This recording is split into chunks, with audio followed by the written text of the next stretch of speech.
Olá, meus queridos, graça e paz.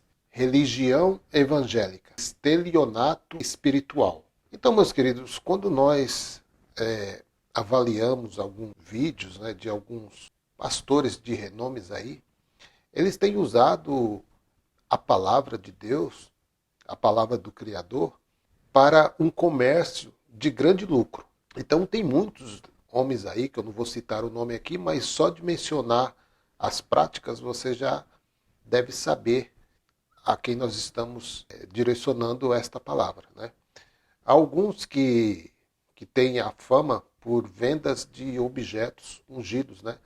Vários objetos ungidos, desde travesseiro, desde de colher de pedreiro, e a última feita foi venda de feijão ungido no combate ao vírus do Covid, o feijão mágico, o feijão que cura. Já um outro também pastor de renome aí, pedindo que a pessoa desse o primeiro mês de aluguel para ajudar, né, na empreita deles, né? Porque, coitado, eles ganham tão pouquinho, né? Então estava aí apelando para que as pessoas dessem o primeiro mês de aluguel, e aí ele lançava uma palavra profética sobre a pessoa, mas você sabe que essa palavra profética nunca se cumpre, né? Só se cumpre na vida deles, né? Porque o dinheiro vai para eles. E quando a pessoa não alcança o objetivo, né? Porque ela tentou de alguma forma também fazer barganha com Deus. Isso não existe, né? Barganha com Deus. Então, são pessoas que não têm conhecimento da palavra, né? Então, por isso que eu quis trazer aí esse tema, né, desse vídeo, religião evangélica. Eles dizem que não são religiosos, mas são religiosos demais, né? Religião evangélica, estelionato espiritual. Esse é o tema do nosso vídeo. Então, meus queridos, a igreja, instituição religiosa, se chama para si como se ela fosse o próprio Deus na terra, né? E que Deus é somente passível de realização a quem está dentro dela, desse sistema, né, da Matrix. Então, para a religião, frequentar o templo religioso, apelidado de igreja, é servir a Deus. Então eles têm essa visão, né? Uma visão torcida, né? Os cristãos, eles foram enganados e deixaram-se enganar. Pois desde que se determinou que fora da igreja, templo, não há salvação. Esse é o ensinamento que eles passam. Assim, para a religião, permanecer em Jesus, ou permanecer em Cristo, é permanecer firme dentro de uma instituição religiosa que eles apelidaram de igreja, né?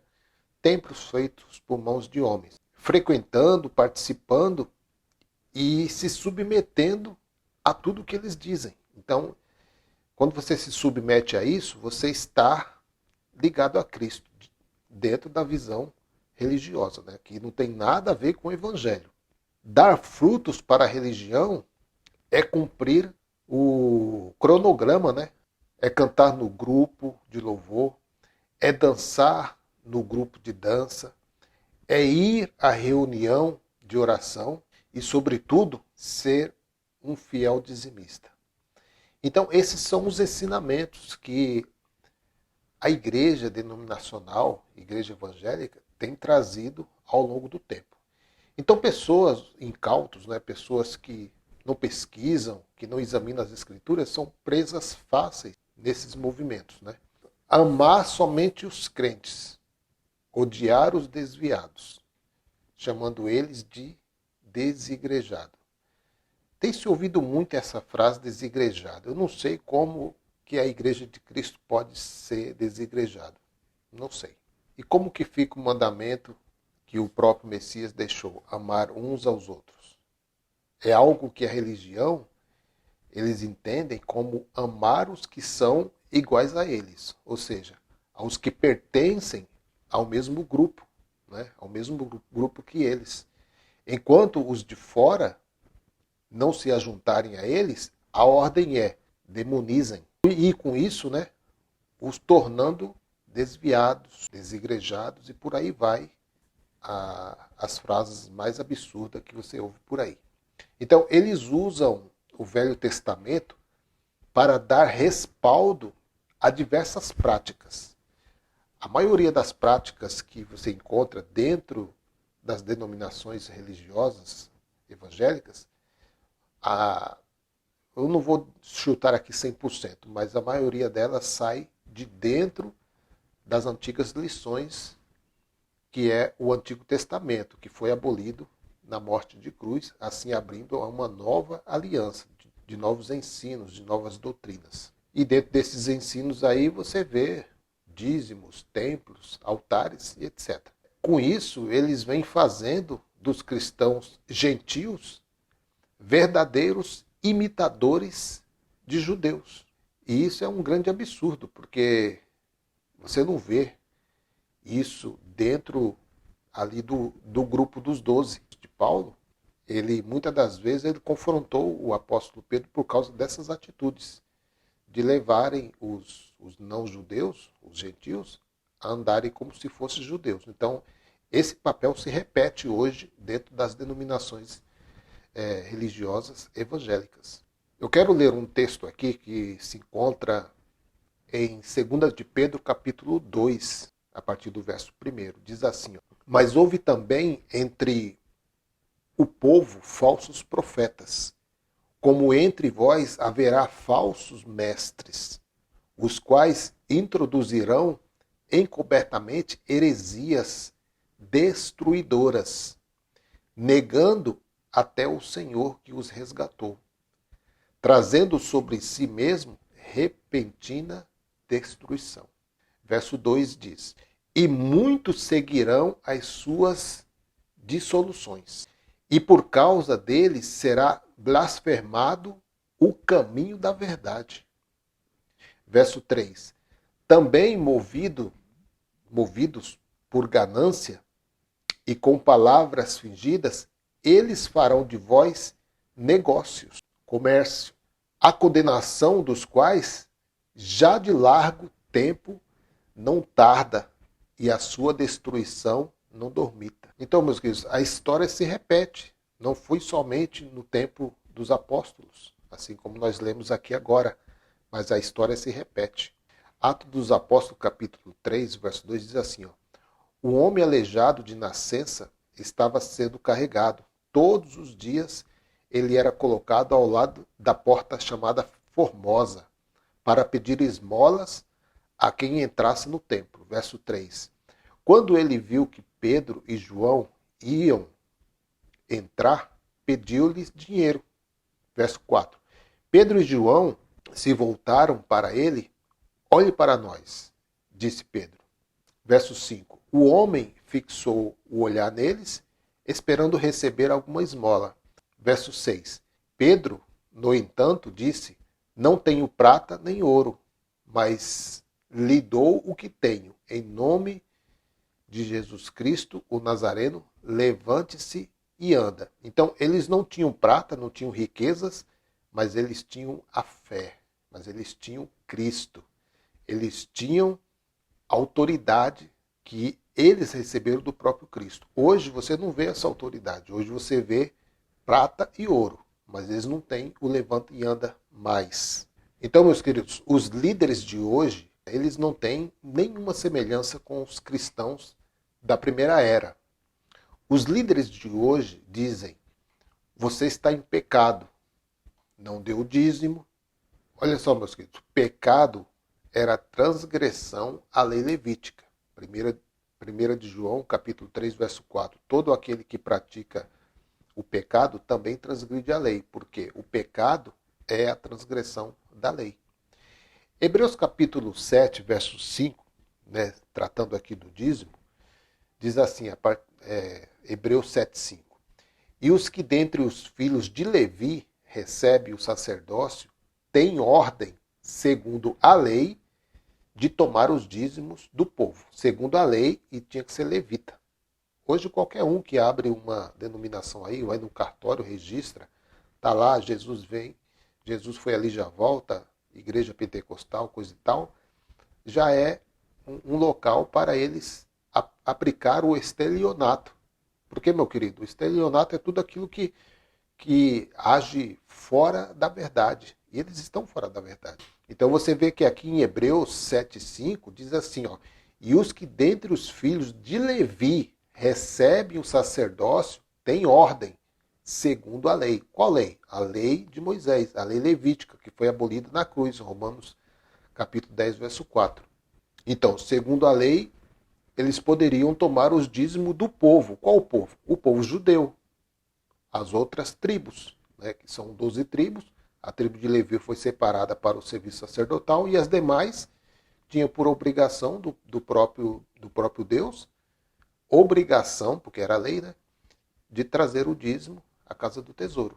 Então, seguindo aí a leitura, meus queridos, eles tinham, por lei, né, o direito de tomar dízimo do povo, isto é, dos seus irmãos, ainda que esses também tenham saído do lombo de Abraão. Verso 6. Mas aquele cuja genealogia não é contada entre eles, tomou o dízimo de Abraão e abençoou ao que tinha as promessas. Verso 9. E por assim dizer, por meio de Abraão, até Levi, que recebe dízimos, pagou dízimos. Verso 10. Porquanto ele estava ainda nos lombos de seu pai, quando Melquisedeque saiu ao encontro deste. Verso 11. De sorte que, se a perfeição fosse pelo sacerdócio levítico, que é o que a igreja anda hoje, é na lei levítica, né? A lei levítica já terminou. Pois sobre este o povo recebeu a lei. Que necessidade havia ainda de que outro sacerdote se levantasse segundo a ordem de Melquisedeque, e que não fosse contada segundo a ordem de Arão?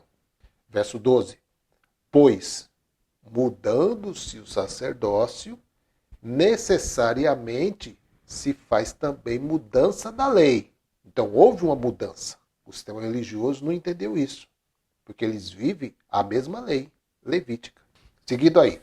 Por isso que no ministério de Jesus, juntamente com os discípulos, não se cobravam dízimos, pois esta herança, né, que é o dízimo, o Criador deixou somente aos da tribo de Levi. Jesus, embora sendo Deus encarnado, vivia na carne de um judeu, praticante das leis, porém sendo da tribo de Judá. E da tribo de Judá não poderia cobrar dízimo, porque o dízimo foi dado apenas à tribo de Levi. E aí você ouve muito, dentro desses lugares aí, intitulados de igreja, a frase do tipo, não frequenta mais a minha denominação, está fora da minha autoridade eclesiástica, ou está fora da minha autoridade pastoral. Aquela velha frase apelativa, né? Você é um desigrejado. Usa muito isso, né? João, capítulo 16, verso 25. Eu lhes falei destas coisas de maneira figurativa, mas em breve deixarei de usar esse tipo de linguagem e lhes falarei claramente a respeito do Pai. O Espírito da Verdade viria para revelar as coisas verdadeiras, né? Porque eram tudo figuras. 1 de Coríntios, capítulo 3, verso 6. 1 de Coríntios 3,16. Não sabeis que sois santuário de Deus e que o seu Espírito habita em vós? Cristo, no entanto, é fiel como filho sobre a casa de Deus. E essa casa, precisamente, somos nós. Isto é, se retivermos com fé perseverante a coragem e a esperança da qual nos gloriamos. Hebreus capítulo 3, verso 6. Então, meus queridos, Jesus, ele nunca exigiu, você pode procurar aí em todos os livros históricos, Mateus, Marcos, Lucas, João, Atos dos Apóstolos, por aí vai. Você nunca vê Jesus exigindo a frequência a cultos ou a missas, né, regulares aos domingos. Aliás, não existe uma só passagem mostrando que Jesus fazia cultos. Não tem. Ou também participando de alguma procissão religiosa na rua. Você não vê isso. Ou mesmo, então, ensinando algum ritualística ou liturgia religiosa como coral, coreografia, danças, músicas, palmas e demais tralhas de origem pagã. E nem sequer também pediu para que se erguessem templos, catedrais e instituições religiosas. A igreja verdadeira é o povo que segue a Cristo. Ela é viva, ela é orgânica, é o povo de Deus. E como nós cultuamos a Deus, meu querido, dentro dessa nova aliança? Servindo ao próximo.